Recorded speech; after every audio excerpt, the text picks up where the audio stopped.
Hey guys, in this video, I'm going to be showcasing my EDC as a Casino Security Officer EMT. So a little bit about my role at the casino. I am part of casino security, which means I deal with routine tasks like table game fills, helping guests with lost and found items, ID checks since my casino is 21 plus only, escorting vendors, and routine patrols around the whole property. And of course, being part of security means I also help handle people that aren't necessarily in the best interest to the casino and our guests. And as the security officer EMT, I am also the first responder to all guest and team member welfare checks and medical emergencies. My fellow security officers who are not EMT certified do know basic first aid and are CPR AED certified, but in serious medical emergencies, I'm the team leader and I'm the highest level of care on casino property until I call for an ambulance and get an ALS crew on scene. I have access to a manual gurney, wheelchairs, a portable suction device, various AEDs around property, and a BLS trauma/airway bag that's similar to what you'd find on a BLS ambulance. That being said, I still carry a lot of items on my person because I could be anywhere on casino property and an emergency could happen anywhere, and I might not necessarily have all the BLS gear near me or with me while immediately responding to that emergency. I'll go over my carry from top to bottom. First up is my earpiece that's connected to a Motorola lapel radio. It's pretty self-explanatory. This is so I can hear any radio traffic without it just blasting over my radio. It's used for communication purposes with my fellow officers as well as dispatch as well as other departments of the casino. This earpiece has two clips that allows it to fit neatly around my shirt collar, and of course this low end connects to the lapel radio. Next up is my employee ID card/gaming license holder. Obviously I don't have them in here right now for privacy reasons, but they're in this low plastic holder. I can scan my employee ID at any door that requires clearance. It's really nice to have on my right shoulder. I can simply just bring my ID down to the scanner and then open the door. And behind the card holder are some laminated pieces of paper that has my department's codes and important phone numbers. Next up on my right breast pocket are two writing instruments. First up is the Fisher Space Pen Astronaut Pen. I use my pen for signing documents that require security clearance as well as for taking down notes. Then I have a Milwaukee Inkzol marker. This is great for labeling things as well as writing the time down on a tourniquet. Then also in my right breast pocket is a pen light. This is great for checking patients' pupil reactivity. And then next up in the hidden right breast pocket is my 3M Littmann stethoscope. This is just the standard classic model. I just like having my own personal stethoscope and being able to make sure it's always clean when I need to use it. And next up is my Garmin Instinct smartwatch. I've worn this watch for years now. It's a solid smartwatch that has great activity tracking, and it's also really rugged. It's like a perfect combination between a Fitbit and a G-Shock. In addition to telling time, it's great to see how many steps I've taken over my shift, as well as the seconds function when taking vitals. It's a great watch that really only needs to be recharged weekly. And now moving on towards what I have on my waist. First up is a Nitize S-Beaner. This is a great carabiner that I can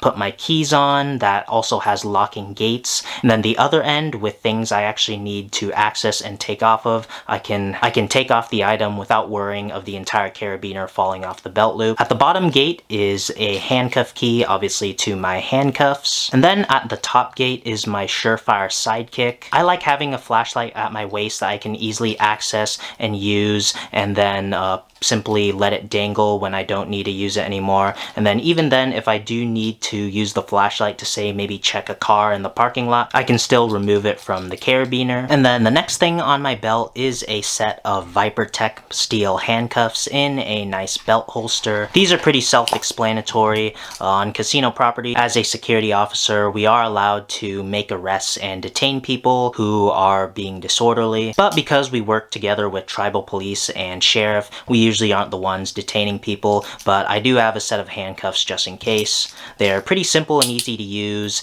and they're fairly inexpensive. I bought them off of Amazon, but they have great reviews and they are pretty solidly built. And next up is my personal IFAK. As I said earlier on in the video, I could be anywhere on casino property, and an emergency can also happen anywhere on casino property. Therefore, I won't always be able to go to the room that we have all of the gear in and grab the bag and then go to the emergency. And sometimes if it's not really an emergency and it's really just a welfare check and they need first aid or really nothing, I don't need to waste time going to get the big bag. Instead, I can have first aid items in this IFAK and easily render aid without having to go through the trouble of getting all my gear. And I also have some major trauma items in this IFAK, so if there is a serious emergency and I don't have access to all my gear, I have immediate access to some life-saving gear. The pack itself is pretty solid. I'm not too sure what the brand is. This was actually issued to me by the casino, which is nice. You got some MOLLE webbing in the front. You got a panel of hook and loop Velcro. Obviously, I have the little first aid patch. You could also throw on some other morale patches if you want.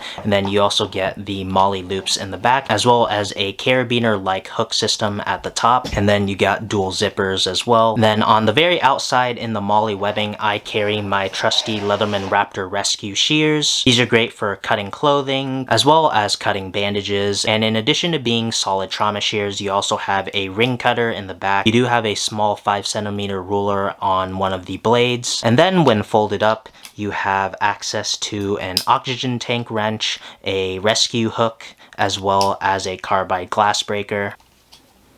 It's a really nice pair of shears to have, and I like carrying it in this configuration on my IFAK. And now let's take a look at what I carry inside the IFAK. First up, a very commonly used item is a cold pack. It's just an ice pack. If someone falls but it isn't really a big emergency and they don't have any head, neck, or back pain, I can just pop this ice pack and give it to them and then have them sign paperwork. It's definitely a good first aid item to have in your IFAK. And next up is my own personal pulse oximeter. This is great for checking people's pulse as well as SpO2 reading. It's a compact device and it's probably one of the smallest vital equipment that I carry, so it's great to have in the IFAK.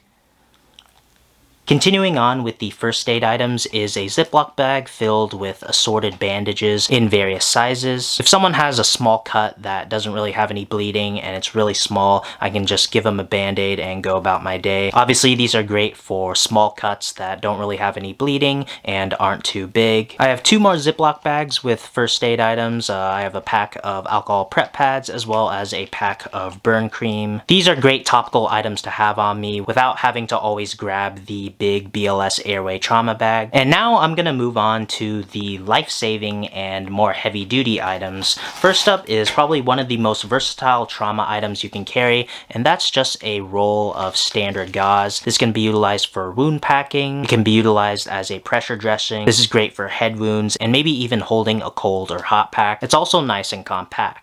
And next up are the 2 major trauma items I have in my IFAK. First up is a Gen 7 cat tourniquet. This is great for massive arterial bleeds on extremities. Of course, I have it able to be readily deployed. And in addition to the standard gauze, I also carry a pack of Quick Clot Combat gauze. All of this gauze is vacuum sealed and Z-folded and is embedded with a hemostatic agent that helps control bleeding a bit better with its clotting agents. This is great for junctional wounds that can't be stopped with a tourniquet, and it can also be used in conjunction with the standard gauze. And then the last item I have in my IFAK is 1 dose of Narcan. This is the preloaded device that has 4 milligrams of Narcan that you simply spray in 1 nostril. Of course, fentanyl is a really strong narcotic, so if someone overdoses on fentanyl, you're probably going to need more than 1 of these. But it's great to have 1 dose of Narcan. I can easily get on board if I suspect the patient has overdosed, and then I can call one of my officers to grab my BLS bag and meet me on scene with more Narcan. Unfortunately, being in California and being in a casino means that we deal with a lot of drugs. I'll wrap up the video with the things I carry in my pants pockets. First up, in my back left pocket is just a bunch of gloves. Obviously, PPE is very important, not just for medical reasons, even for security contents checks. You never know what you're gonna find. In my bottom left pocket, I have my protocol book as well as a Right in the the Rain notebook. This is great for jotting down notes, like if I need to write down a license plate or someone has a description of a lost and found item. And then in my front two pockets, of course, I have my standard keys, wallet, and phone, and I also carry my trusty Leatherman 40th anniversary multi-tool. This is my favorite EDC multi-tool that I also carry on duty. Then I also carry a primary knife. In this role, I like to carry something more beefier and maybe a bit more on the tactical side. One of my favorites is the Microtech Socom Elite. This is a great manual folding knife that is very accessible even with gloved hands. And that's gonna do it for my EDC as a security officer EMT. I always love making these EDC videos, especially for my profession. It's really fun to share with you guys. And yeah, that's gonna do it for this video. Like and subscribe if you enjoyed. Follow me on my socials. If you really love the video, please consider leaving a super thanks in the tip jar below. And thanks for watching.